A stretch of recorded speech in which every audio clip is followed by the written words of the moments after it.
or getting all this work done quite quickly. It's still, light enough to do this field too. Again, I'll just spot this one. So yeah, when it comes to large tractors, I can cope with these, but I'm not such a big fan of them. This type, I just can't get to grips with these. And then this I prefer, because it's not an articulated tractor, it has a four-wheel steer instead. I can cope with that, plus you can turn the four-wheel steering off, and I think it comes mostly from the farm sim physics. The problem with those the articulated tractors is if you're trying to drive off while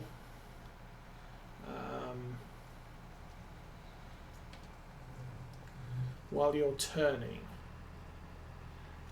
half the wheels go forwards and half the wheels are registered going backwards, and the game engine can't really cope with that, and just you end up not moving anywhere and being unable to move anywhere unless you hold track absolutely. And so it's why I don't get on well with them. At least with the single tracks and the four-wheel steer, you don't end up in a situation where the game engine's saying, you want me to go forwards because it seems like some of the wheels are going backwards already.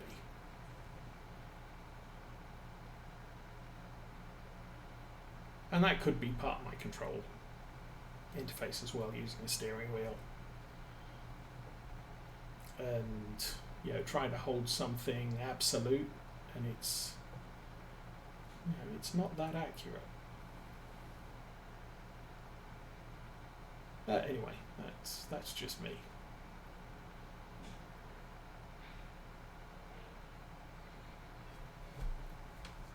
Obviously, those big tractors are terribly useful and terribly high horsepower.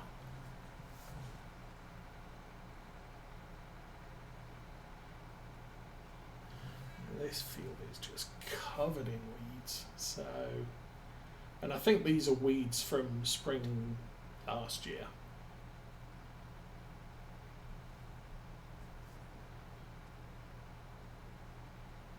As I said, we're killing weeds that are in the bounds of the fields, but it appears that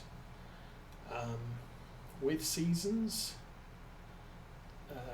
the weeds have a centre on the field, but then they have a radius, if you like. And if the radius of the weeds falls outside of the bounds of the fields, you can't spray outside of those bounds. So that is how weeds end up beyond the bounds of the field.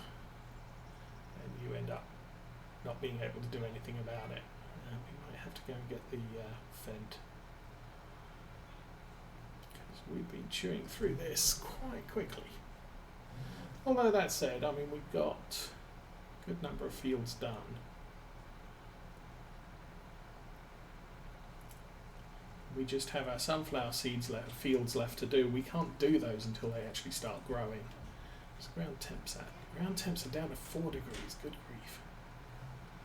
So we are very fortunate that I did not plant the sunflowers when I thought to. So the deal is, I think sunflowers have a germination temperature of about 7 degrees. As soon as the temperature goes up to 7 degrees, they'll germinate. If it drops below 7 degrees, potentially they'll die, and so we'll have a failure to germinate condition and lose part of the fields. So I waited till the ground temps drop below 6. So there's very little risk of the ground temperature going up over 7 in order for the sunflowers to germinate. unless we are trending upwards on ground temps. So those seeds are just going to sit in the field dormant until ground temp gets 7 degrees. So that, we're mid-spring now. Hopefully, over the next couple of days, we will get a temperature over 7 and they'll start growing. I really don't want them to start growing in summer, because that then jeopardizes the harvest.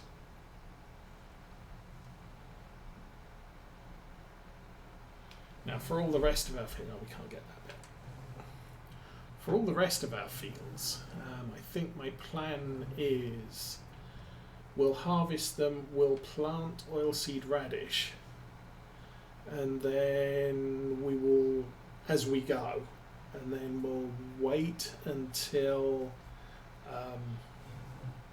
all of the fields have been harvested, and then I'll activate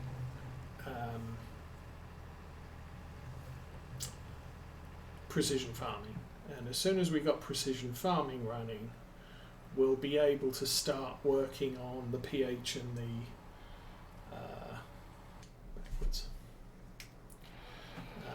the nitrogen levels on all of the fields, and obviously one part of the nitrogen levels will be the oilseed radish ploughing in. So we'll be able to get, because I haven't seen anybody do a video on using a cover crop on with precision farming, but my understanding is that it's similar to slurry manure digestate in that you're just applying a uncontrolled amount of nitrogen to the field. So we will, we'll actually science that while we're going. Occasionally, he's a little bit high strung for me. I think my wife watches him because of his restoration project, and I watch him for his farming.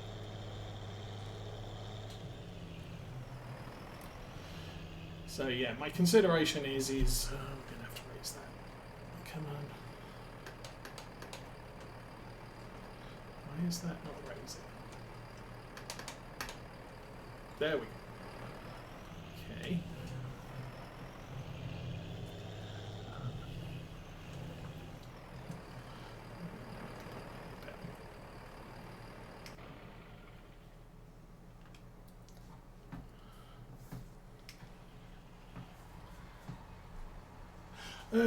Yeah, I've seen a couple of farmers doing the soil samples, not just coal, but let's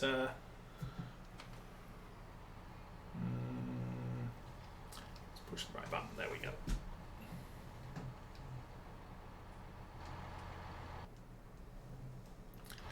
Let's push. I had the wheel turned, which is why it filled the wrong thing. Okay. Put that alongside here. So yeah, we can once we've got the oilseed radish in and all the harvest in, we can start analysing the fields, and then we can see what the oilseed radish does. We're then going to have to lime all the fields, and after that, we will then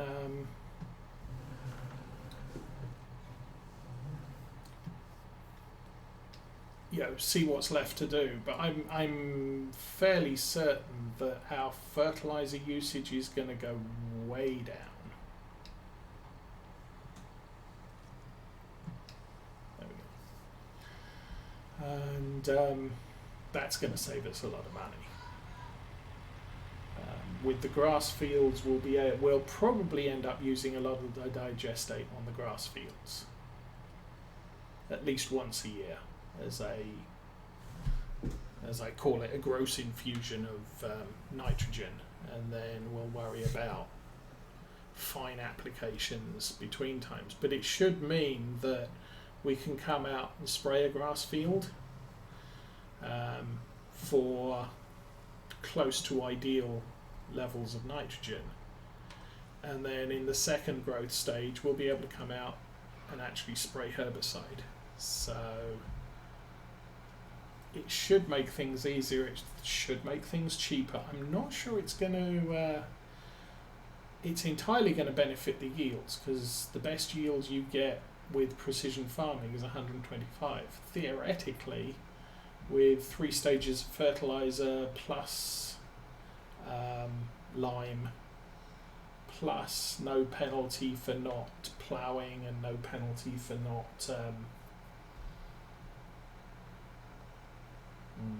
not having weeds,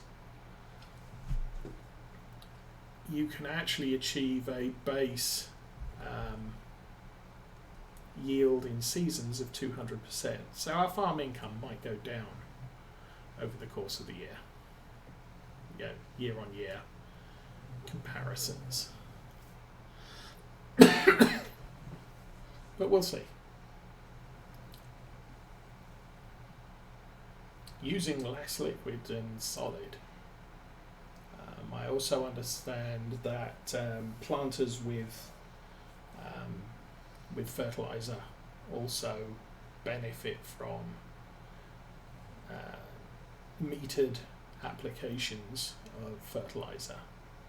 We should end up with at least our consumable costs being much lower than they have been, and our digestate lasting longer. So yay all round.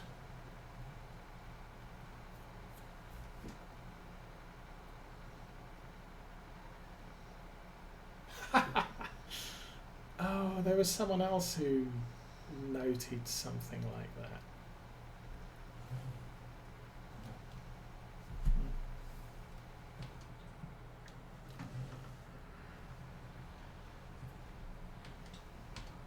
Might have been Ollie on his farm was talking about something that was helping him save money, and completely unintentional.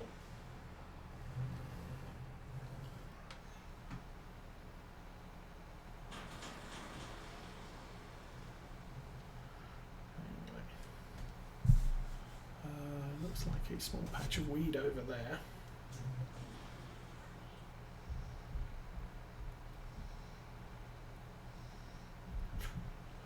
Some of these weeds are just widely spaced enough that the sprayer can't hit all of them. Okay. And that bit there. Whoosh.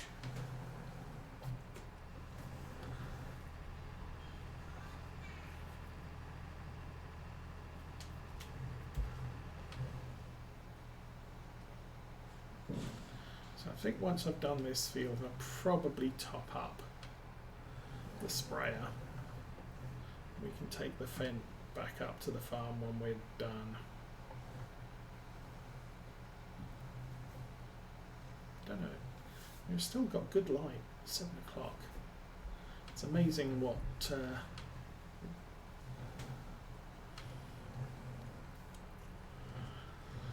a difference spring makes to daylight hours.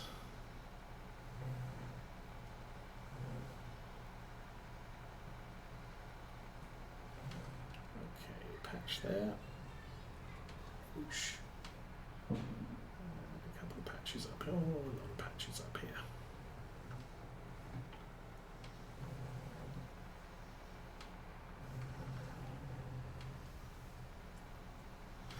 As I said, we're not catching the entire field, but we are removing the weeds that are currently here in the hopes that we can deal with future weeds using just the field harrow, which is also cheaper than buying herbicide, and it's organic.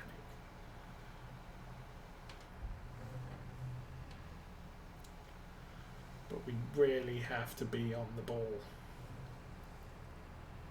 with the weeds, because well, I don't know that we do, because in theory we come through here, we mow the grass, and that cuts down all the weeds. If we're then straight back out with a weeder, in theory The weeds should not ever become a problem because we can pull them immediately. There's the basic rule of we've just killed those weeds. Those weeds are now dead, and you can't have weeds grow in those areas until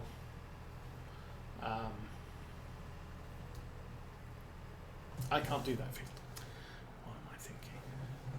So I think we're done herbicide for now. We've got this field to do and this field to do, and these fields just haven't started growing yet. And until they do, the last thing that was put on those fields was fertilizer. So you can't add herbicide to fertilizer.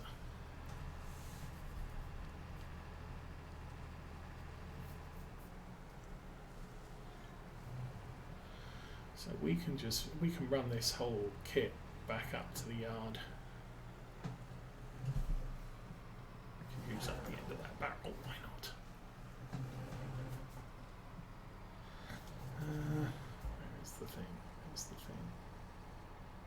There now. So it's not entirely full, but we do have 2 full pallets of liquid stuff, liquid plant killer. So that'll improve our grass yield somewhat. I was watching Arthur's video last night on his Alpine DLC, and he's using the precision farming, and that grass is 65-ish% yield on that. So I'm thinking that, you know, fertilizing the grass fields and liming the grass fields is going to help with the yield somewhat. Oh, that was unintentional. We'll stick this back in the shelter it was in just now. Daddy, I was saying on a bird. Okay. That was a one time for photo. Okay. One of these. Okay, that's done, and the Fendt is back 1. There we go. Oh, engine. Engine. Forward. Go.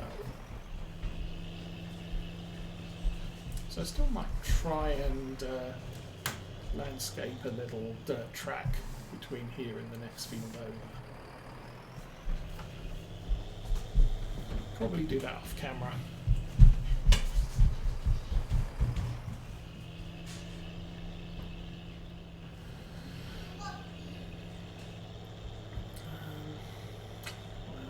We'll leave that open for now.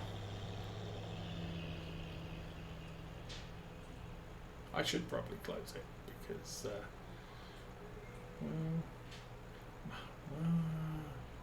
trying to think. Hopefully there's a growth stage tomorrow.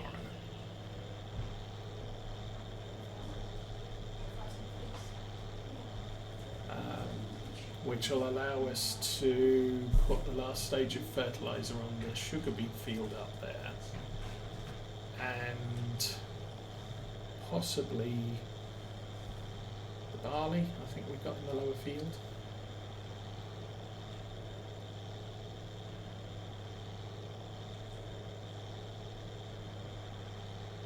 But we have to wait for 7 degrees ground temperature for the sunflowers. That's the big problem I've got at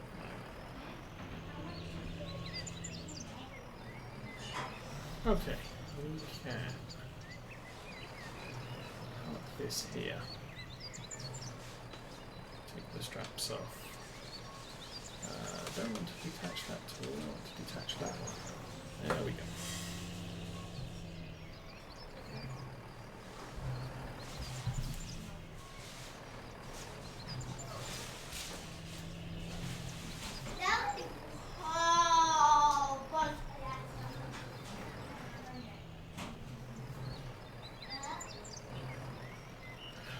The other thing I could consider is having a liquid tanker for fertilizer.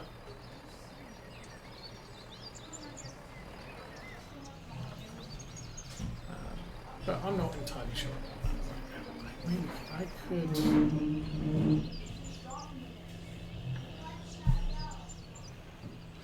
think if we put the herbicide at this end, second bait.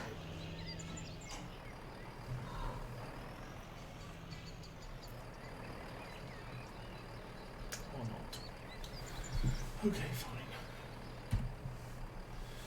You want to do it that way. We'll drag them.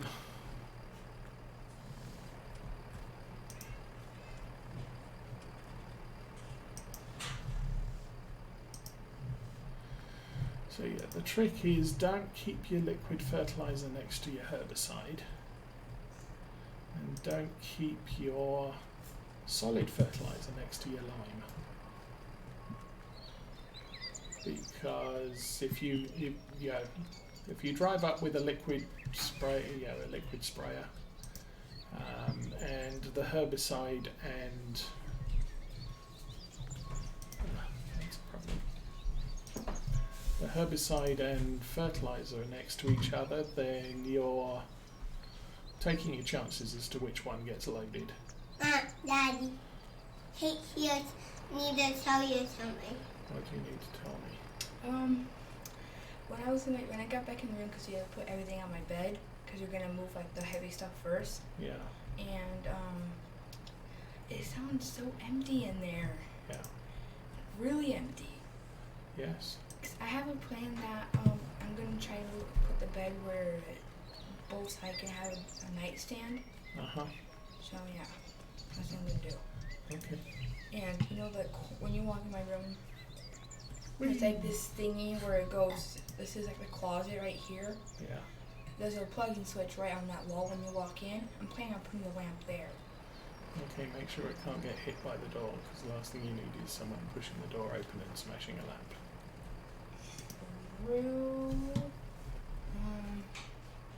Yeah, that's what we're gonna do. Marky's excited to do that for some reason, and he had fun putting stuff on my bed.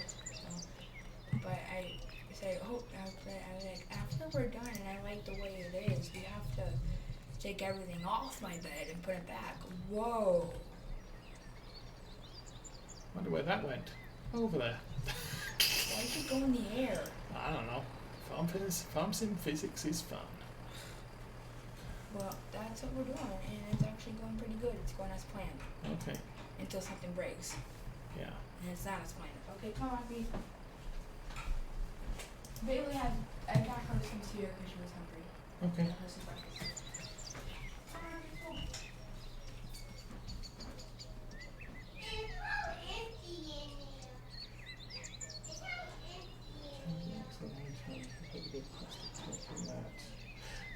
Yes.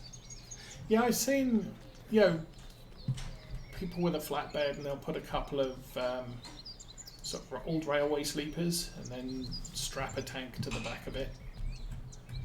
I think that's actually an option. There are some fertilizer tanks available that are just freestanding that you can strap to the back of a flatbed. But I kind of need. I think we've got opportunity there with the with that lower area to store some loose tanks. Doesn't get hit by the door. Okay. Come on, kids, go. So, we need to turn off super strength, so we're not. Flight mode is off, but we can still ride the fertilizer tanks, or fertilizer pallets, like we want to play Quidditch.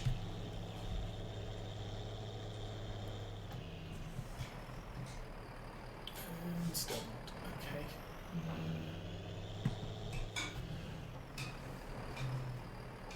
I'm going to put this in the back. Now that we have no bales of hay on that side. So, it's kind of the end of the day. It's 7 o'clock. The sheep have been not producing the amount of okay, I expected. Weather. Why am I on weather? Well, it's going to sun tomorrow. It's going to sun tomorrow. Oh, after midday it's going to be warm, so hopefully the ground temps will warm up. That's worrying. Temperatures dropping back to 7, because we're looking at nothing should be great. Yeah, temperatures are too low to germinate anything. So we could potentially see some more dead crop. In the meantime, sheep could do with a little bit more bales. Good grief. Oh, we are now over 400. Yay. And price of, we're down by Dorset, so I got Dorset sheep. Best price for sheep is tomorrow. So I will possibly sell what I can of male sheep. Obviously the ones that are still being born are probably going to be a problem.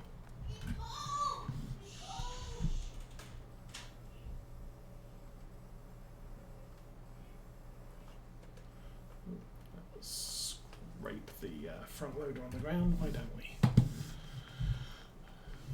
And the other thing I forgot to check was the price of wool. When's the best price for wool? Oh, that's also tomorrow. So I'm probably going to want to bring the Johnston trailer up and get that loaded with as many wool bales as possible. Need to go and check the state on that trailer.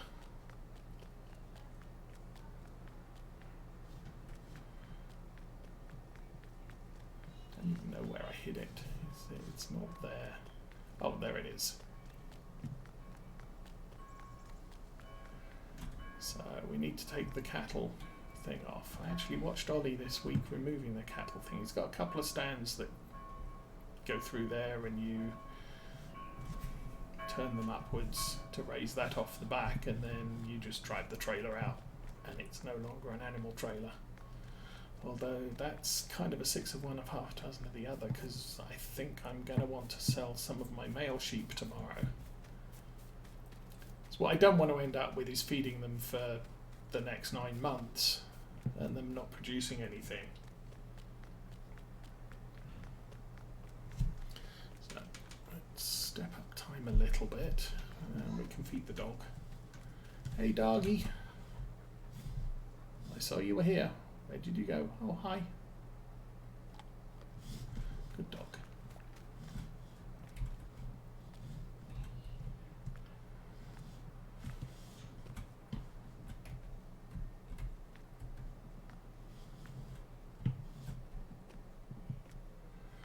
So yeah, dog really doesn't do much. Would be nice if it did.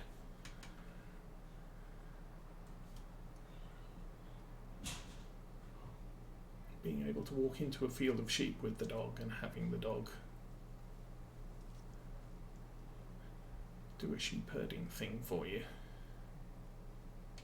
Okay, it's after 8. Let's see if that'll work. Yes, it will. Let's go 12 hours. 8 o'clock in the morning. We could go 7. 8's good.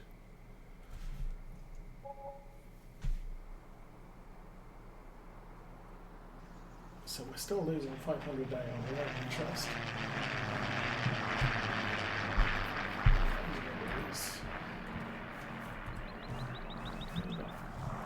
So, high plains. What are we looking at? Oh, wool was high price yesterday, lower price today. Yeah, typical. Dorset sheep are still higher price today. So we could look at selling some.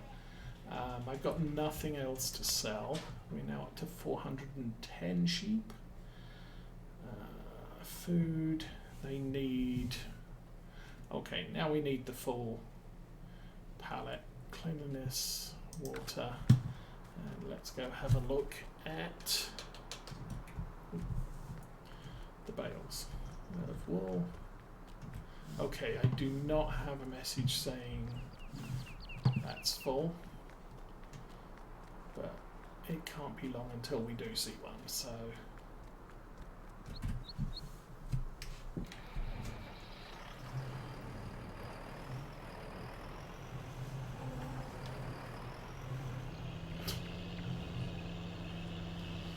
kind of messed that up. Still.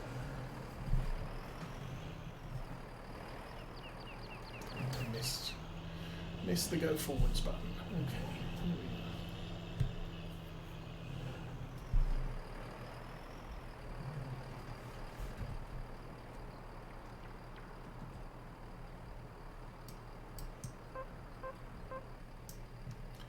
That's 1,000. That's 1,000. That's 1,000.